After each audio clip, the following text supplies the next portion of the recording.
कृपया दिशते श्रीमद् वेङ्कटेशाय मङ्गलम्।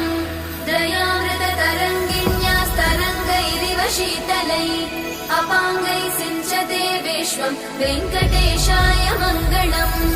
स्रग्भूषाम्बरहेतीनां सुषमावहमूर्तये सर्वातिशमनायास्तु वेङ्कटेशाय मङ्गलम्।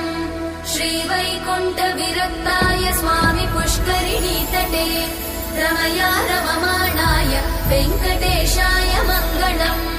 श्रीमत्सुन्दरजामातृमुनिमानसवासिने सर्वलोकनिवासाय श्रीनिवासाय मङ्गलम्।